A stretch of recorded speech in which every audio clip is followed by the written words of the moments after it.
जनपद मुजफ्फरनगर के कचहरी स्थित डीएम कार्यालय पर आज जिलाधिकारी सेल्वा कुमारी जे से भारतीय किसान यूनियन मंडल महासचिव राजू अहलावत ने किसानों के मुद्दे को लेकर जिलाधिकारी सेल्वा कुमारी जे से मुलाकात की और किसानों की भूमि अधिग्रहण के मुद्दों को लेकर व किसानों को कम मुआवजा मिलने पर बातचीत की।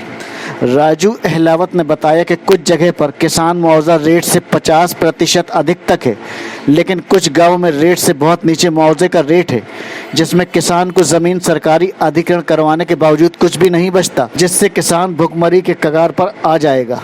मुआवजे के रेट बढ़वाने को लेकर जिलाधिकारी से इस मुद्दे पर बातचीत की गई है। जी राजू भाई, किस तरह का जिलाधिकारी? देखो, आज हम डीएम मैम से मिल रहे थे, जो डेडिकेटेड फ्रंट कॉरिडोर डीएफसीसी बोल देते हैं, उसका भूमि अधिग्रहण चल रहा है।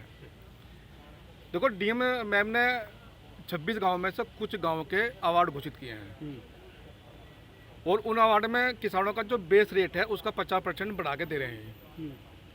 हमारा डीएम मैम से कई बार मीटिंग हुई, हमने ये कहा कि फिर समस्या कहाँ है जब 50% बढ़ा के दे रहे हैं? हाँ, उनमें समस्या ये है कि जिन गाँव के बढ़े हुए हैं हम उनकी कोई मांग नहीं कर रहे रेट बढ़ाया जाए।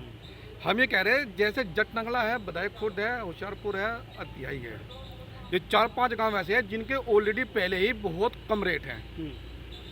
हम डीएम मैम से यही दरख्वास्त करने आए थे कि इनके रेट 50% इनके 100% इनके दुगने बढ़ाए जा।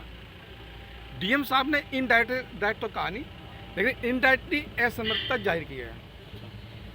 देखो, हम आपके चैनल के माध्यम से अब जनप्रतिनिधियों को बीच में ला रहे हैं। अच्छा, ये रेट कौन तय करता है? ये रेट तो डीएम जो आर्बिट्रेशन कोर्ट है यही तय करेंगे। ये करते हैं कि शासन से? नहीं, शासन से कोई नहीं, एक नियम कायदा है उसके तहत होता है, उसके तहत तो हो चुका, लेकिन उसके तहत बहुत कम रेट था, तो हम आर्बिट्रेशन में यानी कि डीएम साहब की कोर्ट में आए थे। कोर्ट एक दोनों पक्षों को सुनती है, किसान को भी और जो जमीन ले रही है उसको सुनती है। उनके सुनने के बाद में जो वहाँ के डीएम कोर्ट को ये लगता है कि हाँ किसानों के साथ में अन्याय हुआ है, तो उसी के हिसाब से वो रेट बढ़ाते हैं, वो इनका अपनी पावर हो। लेकिन मैं समझता हूँ डीएम कोर्ट भी डीएफसीसी के दबाव में काम कर रही है।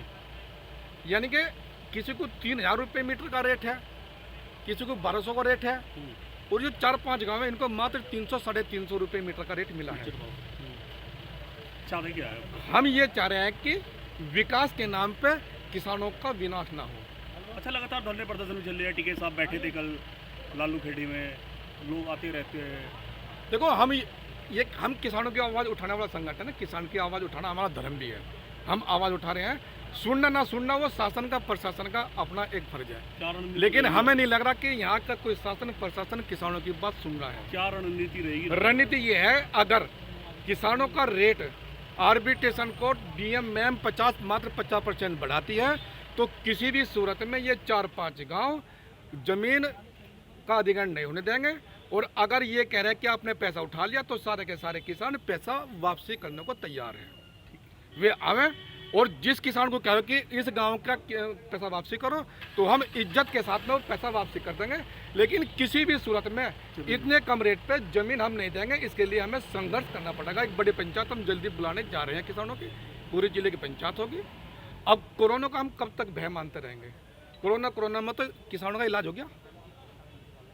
आपके जनप्रतिनिधि ये कहते हैं कि विकास के नाम पे NH58 खतौली ने 25,000 मीटर जमीन दे रखी 2010 में, लेकिन उसका आज तक मुआवजा नहीं मिला। भाई, विकास में हम कहाँ डाले? उसके लिए भी कोई रणनीति है? हम तो मांग रहे, हम तो 10 साल मांगते हो लिए, विकास तो हो गया हमारी, सड़क बन गई, सब काम हो लिए, लेकिन किसानों का जो हक है वो आज तक नहीं मिला। हम यही चैनल के माध्यम से कह रहे हैं, यहाँ के जनप्रतिनिधि हैं, कल को उन्हें गांव में वोट लेने भी आना पड़ेगा। जिन किसानों की जमीन फ्री में लूटने की तैयारी है उनकी भी वोट है, आगे से वोट सोच समझ के दी जाएगी, क्योंकि अब वे साइलेंट है और बैठे बैठे तमाशा देख रहे हैं किसानों को लूटने का। क्या जनप्रतिनिधियों की भी संलिप्तता है इस तरह की? देखो, जितने भी जनप्रतिनिधि हैं वे सब अपना चुनाव का, अपने पद का मजा ले रहे हैं। ये कोई भी सरकार हो, इतने वो पद पर है उसको कुछ नहीं चमकता। जनता से कोई सरोकार नहीं? जनता से कोई सरोकार नहीं। जो पहले मंत्री रहे और विधायक रहे उनको कोई मतलब नहीं था जब वे पद पर थे। आज वे पद पे नहीं है, आज भी हमारे पीछे हैं, आज भी हमारे साथ में हैं। तो मैं तो ये चैनल के माध्यम से कहूँगा कि आप मंत्री बने रहे, आप विधायक बने रहे, सांसद बने रहे, तो किसानों की आवाज़ सुन लो।